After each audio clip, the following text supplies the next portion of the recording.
המטיילים בארץ חיות התנ"ך בחודש האחרון נדהמים מהפעיות והקולות הנשמעים מכל עבר. אלה קולות העופרים הרכים הנולדים בשפע מדי יום ביומו, וקולות האימהות, היחמורות, המגנות על העופרים ומחפשות אותם ללא הרף.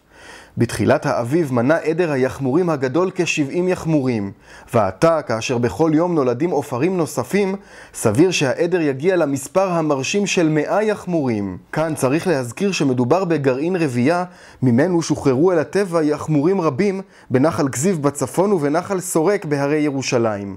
המיזם האחרון נעצר לצערנו בגלל בעיות טריפה על ידי להקות כלבים המגיעות מהיישובים הסמוכים. עד שלא תיפטר הבעיה, יישארו היחמורים בגן, בעדר הענק והמרשים. בין היחמורים ניתן לראות נקבה ממושדרת שהגיעה אל הגן אחרי שנפגעה באורח קשה מנשיכות כלבים. היא טופלה בגן ומאז המליטה כאן 2 עופרים. לצערנו, כל עוד האיום של להקות כלבים נושכים נמשך, היחמורה ועופריה לא ישוחררו אל הטבע. כל בוקר למעשה שאנחנו נכנסים לחייבר, אנחנו מחפשים כבר את ההמלטה הבאה. זאת אומרת שאנחנו עוברים כאן נקבה, בודקים מי המליטה, מי לא, ומי שהמליטה גם צריך למצוא את הגור שלה, שזה עניין לא כל כך פשוט. מה שקורה כרגע עם העדר, היות ואין כרגע את הפרויקט של ההשבה לטבע הוקפא, היחמורים שלנו עדיין נשארים כאן, ואני מקווה מאוד שבקרוב הם יחזרו בחזרה אל הטבע.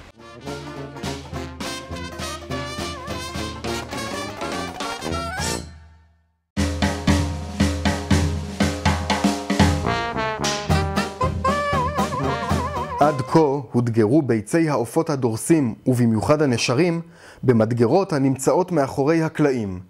בגן החיות הוחלט להעביר את העשייה החשובה הזו לקדמת הבמה, ולשם כך נבנה המרכז הארצי לריבוי דורסים, שבו ניתן לראות מבעד לזכוכית את שלבי ההדגרה השונים של הביצים, ולהתרשם מהמיזם החשוב הזה, שמטרתו לנסות ולשפר את מצבם של הדורסים בארץ, ובמיוחד להגדיל את אוכלוסיית הנשרים הנמצאים בסכנת הכחדה.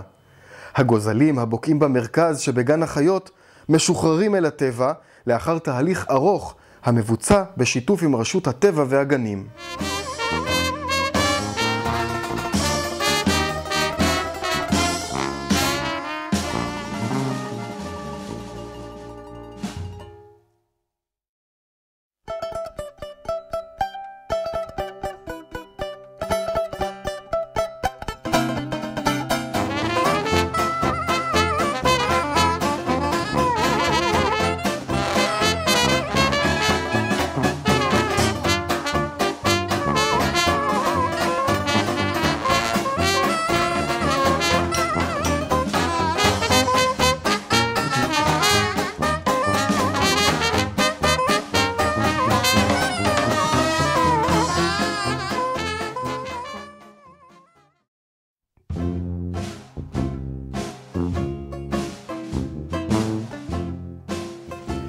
בחצר הדרום אמריקאית שוכנים מספר בעלי חיים מוזרים.